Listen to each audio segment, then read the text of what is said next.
गोष्ट तशी जुनीच, पण गोष्ट म्हणता येणार नाही.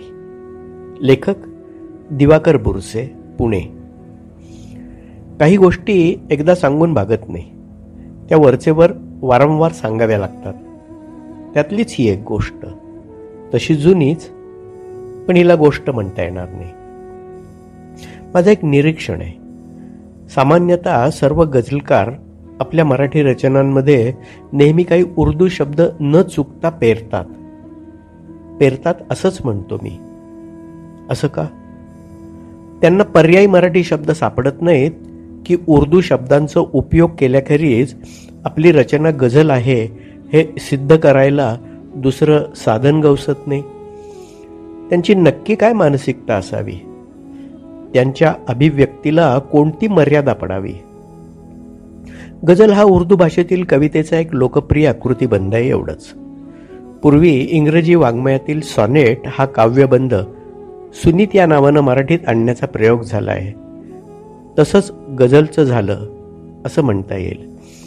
गझल आवडला म्हणून काहींनी तो मराठीत आणला.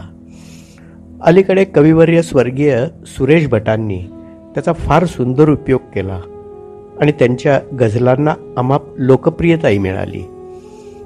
त्यांच्याकडून प्रेरित होऊन अनेकांनी गझल लिहायला आरंभ केला.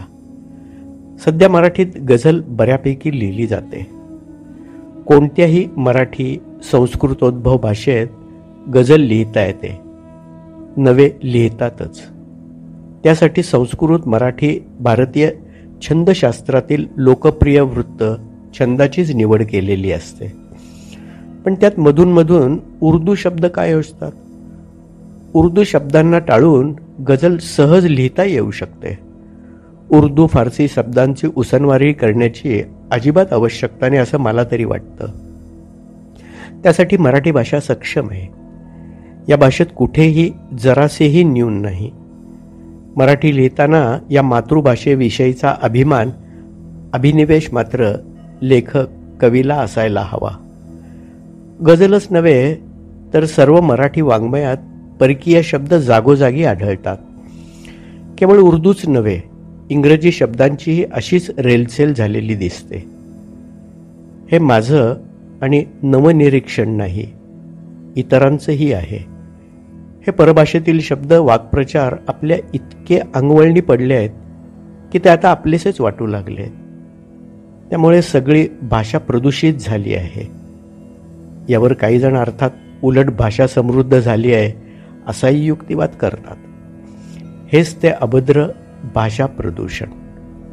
त्यातून क्रमानं होते स्वतःच्या भाषेविषयीची अनास्थेत वाढ, स्वाभिमानाशी अस्मितेशी तडजोड, त्यातून समाजाचा होणारा मानसिक पक्षाघात, नंतर दास्यत्व, राष्ट्रीयत्वाचे विस्मरण आणि अखेर संपूर्ण दास्यत्व. हे फार गंभीर आहे. राष्ट्राच्या अधःपतनाच्या या पायऱ्या आहेत. काहींना हे विधान बालिश, अतरंजित किंवा हास्यास्पदही वाटेल, पण हे ऐतिहासिक सत्य आहे. ब्रिटिशांनी हेच धोरण राबवून इथल्या भाषा, शिक्षण पद्धती, इतिहास भ्रष्ट करून तेच इथल्या जनतेला शिकवून त्यांना मानसिक पंगू करून भारतावर आधिपत्य मिळवलं आणि 150 वर्ष राज्य केलं.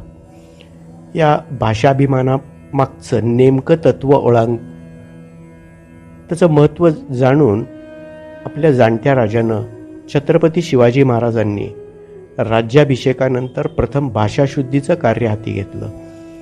शुद्ध मराठी राज्यकोश पंडितांकडून जाणीवपूर्वक सिद्ध करून घेतला. स्वातंत्र्यवीर सावरकरांनी जन्मभर भाषाशुद्धीची चळवळ राबवली. समाजाने आरंभी त्यांची टिंगल केली.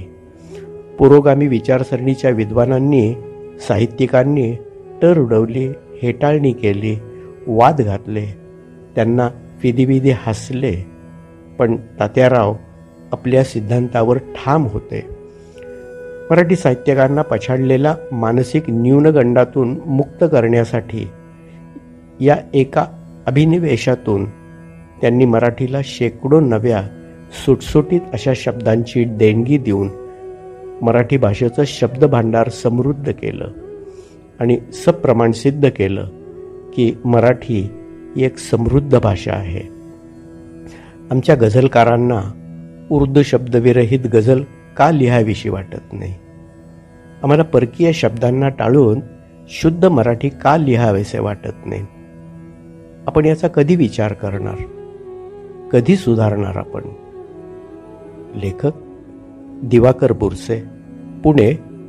Mobile number 9284300125.